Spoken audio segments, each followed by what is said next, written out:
चलिए, hello my dear student, welcome to excellent study centre educational channel.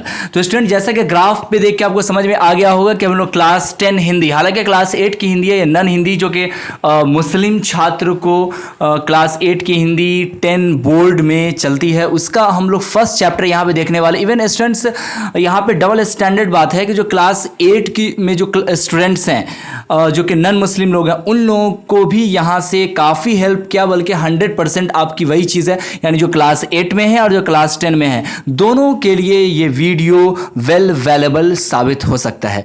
तो student, हमें अभी पढ़ना है तू जिंदा है, तो ये चैप्टर का नाम है, ओके।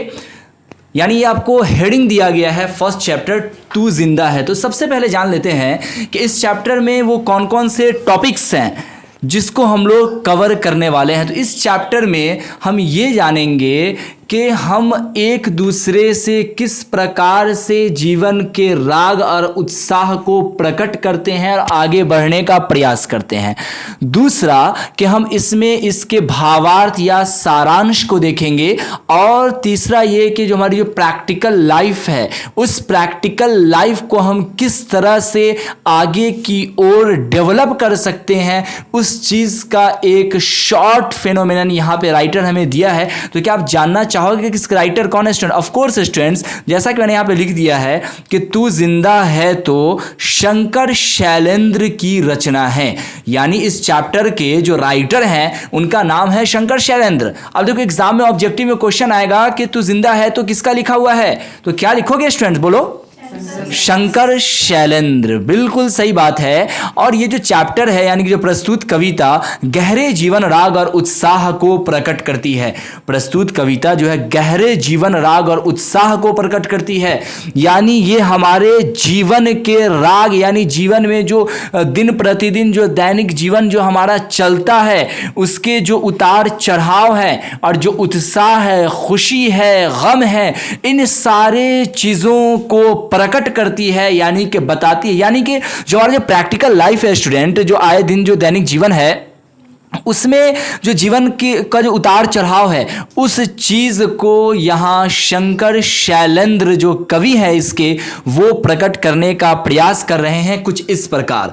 कवि संदेश देता है कि इस जीवन राग में अतीत के दुखदाई पलों को भूलकर आशा और जीत की नई दुनिया का स्वागत करनी चाहिए।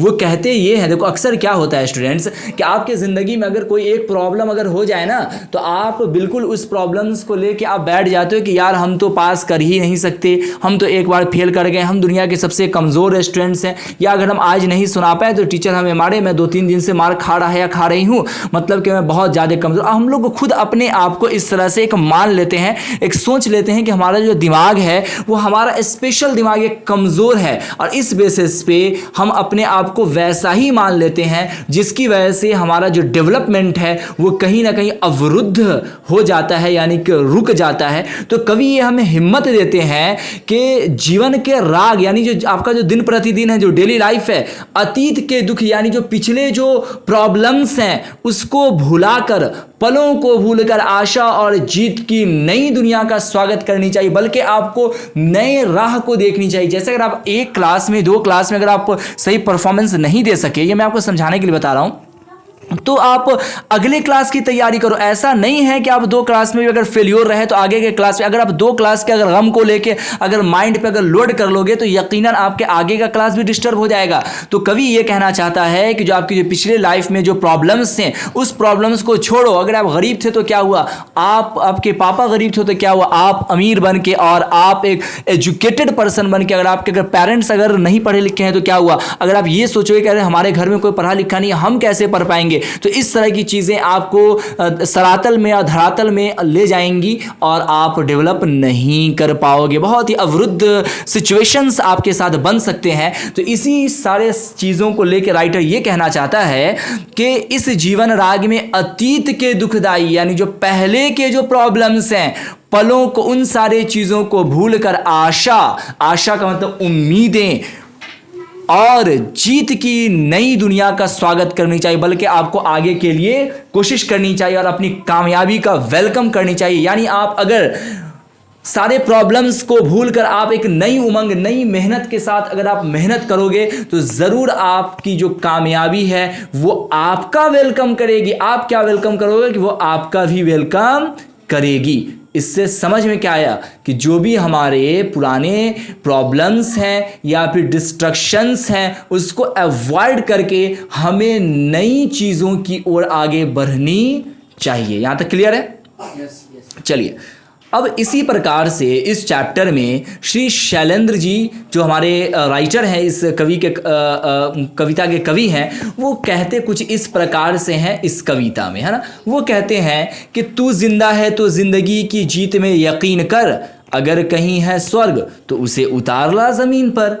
कितना मस्त लाइन है। उन्होंने कहा कि तू जिंदा है तो जिंदगी की जीत पर यकीन कर। जैसा कि मैंने आपको इंग्लिश स्पोकन क्लास में मैंने आपको कहा था कि अगर आप जिंदे हो तो जिंदे की तरह एक्ट करो, लगे कि हाँ आप में भी दम है। तो उन्होंने कहा कि तू जिंदा है तो जिंदगी के जीत में यकीन रख। यानी अगर आप लाइव हैं, आप लाइव कर रहे हो तो आप अपने अचीवमेंट पर यकीन रखो कि आप भी अचीव कर सकते हो, आप भी आगे बढ़ सकते हो। अगर कहीं है स्वर्ग, लोग कहते हैं ना कि अरे स्वर्ग में जाएंगे तो ये होगा। राइटर ये कहना चाहते हैं अगर स्वर्ग है कहीं पर तो एक काम करो, स्ट्रगल करो, मेहनत करो, स्वर्ग खुद ही अपने जीवन को बना लो।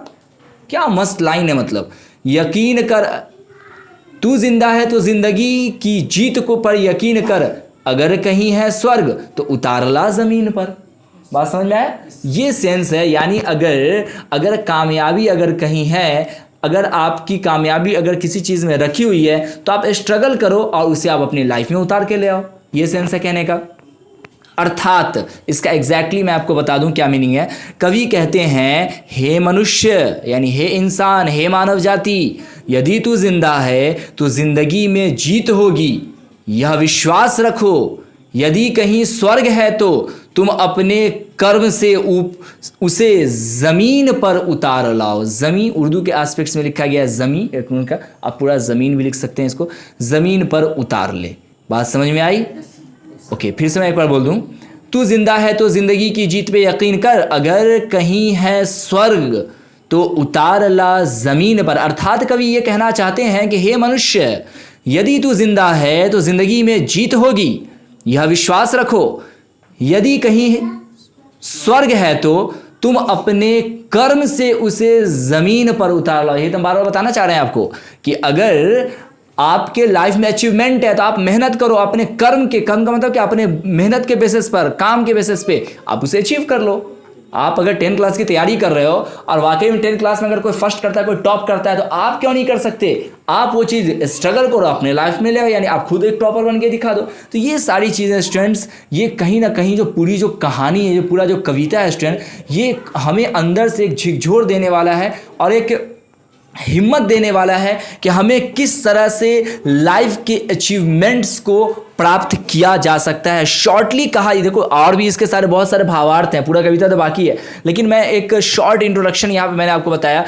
कॉमनली यहाँ पर राइटर ये बताना चाह रहे हैं कि अगर आप ख्वाहिश रखते हो जन्नत की, जन्नत का सेंस यहाँ अचीवमेंट से है, अब अपने ज़िंदगी की कामयाबी की, तो आप स्ट्रगल करो और कामयाबी आपके कदमों को ज़रूर चूमेगी। शॉर्ट कंसेप्ट आप समझ सकते हो।